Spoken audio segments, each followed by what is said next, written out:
try. Have a little faith in me. Welcome back to Toyota Grassroots Rugby, and this is one of the feel-good stories of New Zealand rugby. We told you a story last year about the Grey Valley Club from the West Coast that came out of a pretty long recess and started playing again. Well, we're back to visit them at their home ground this time in Ikamatua, and they've struggled away for a couple of years and now they're doing really well. Grey Valley, and they're playing Marist today. Well, they've worked hard all about the community, getting people around and involved. Yep. It's a wonderful spirit there as well. Ikamatua is a valley up in the hills, back at Greymouth, sort of up Reefton way. If you're going to stick your thumb on a map, stick it on about Reefton and it'll be in there somewhere. And what the yellow in their jersey indicates gold in them there hills, it sure does, and the black indicates that there's coal in the other hills. Marist, though, in their traditional green jerseys. They're a bit short for some of them by the looks of it. It's this new tight-fitting stuff. Does well for some guys. Oh, hello. There's a bit of confusion in the back of the Grey Valley defence, but they've done well through Peter Nichols to get out of that. Ikamatua, never been there, but what a wonderful looking ground it is, isn't it? Good blade of grass. Clearly see the lines on the field, mown, marked, tended to. This is great. It's a combined club competition at this stage of the season, West Coast and Bulla. So there's a fair bit of travel involved for some of these clubs at times. And Marist have done the travelling today. They've come up the hill. Where's that going to? That's going to sit up? Yep, pretty good. Good Luke kick Hughes chase. Comes round and he's got himself into trouble with a couple of defenders. No, he's got enough help to get out of it. Well done. Not yet, Mace, not yet. This Grey Valley, well, they've done well now. They've done really well. They weren't out of it yet. Dave Joblin it was in the end who set things up for his forwards, but the defenders got round and back quickly enough to help out the man with the ball.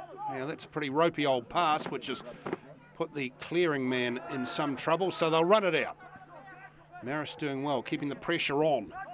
Well, this is a long phase of play, hasn't it been? Of course, Marist down there with a good kick chase.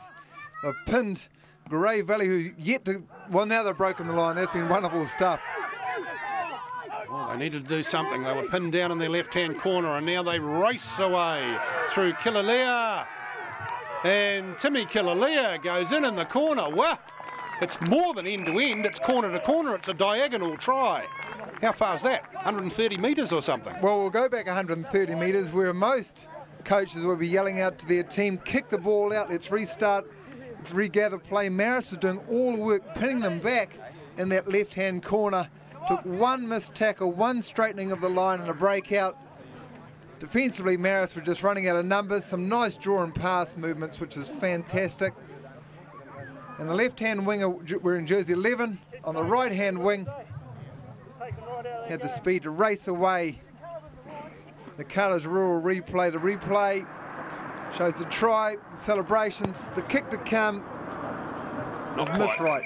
Not quite. So at half-time, Grey Valley have the lead by 8-0 over Marist, who are the visitors today. Got the good scoreboard. I guess the next investment's the clock. Room up there for the clock. They do. Another investment would be lights for night rugby, but I reckon stick to the Saturday afternoon stuff. That's the way to go up here in the Grey Valley. Cold at night, but don't put your lights up. That means you're forced to play at 2:30 on the Saturday afternoon. Correct. Nothing wrong with that.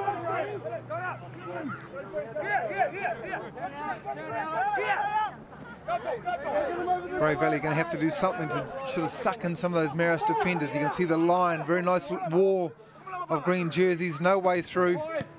Well, you can go over the top of them. Luke Hughes, chips and chases, regathers, hang on, he's going to go in himself. Got the bounce, eh? Well, it's always a possibility. Luke Hughes scores, and that's 13, and this has been a very tight game. That could be a winning lead. 13-0, Luke Hughes. Camo said they had to find a way to break the defence. Here's one way. Limited options. There was a kick through, which sometimes ricochets off legs, and no return, or the kick over and the kick chase. Get the kind bounce with the rugby ball. Showed speed and timing of the pass. Now, Marist. Ironi gets hammered in midfield and the crowd love it. Absolutely love it. Listen to them. Not a lot of arms in that tackle. Baruto. Well, just skirts his way around the defenders, and the try is scored. And look out, Grey Valley, Marist are coming. They're coming. Well, it's unfair for a start. The defender was Blair Murphy and the reserve prop coming on, jersey 17. Well, that shouldn't be allowed. Yeah. That shouldn't be allowed. If you're going to come on and help your team out in jersey 17 reserve prop, you don't need to get run around by some Young, sprightly, fast daisy picking back, do you? Here's Kingy. Anyway, good try. For Grey Valley. Now, this is the right end of the field for the Greys. They need to be here. Clough. Come on, Blair, get a driving try. Towards the line. Well, there he is. He's somewhere near Murphin. Look for jersey 17. We want him to score a try. Here he is.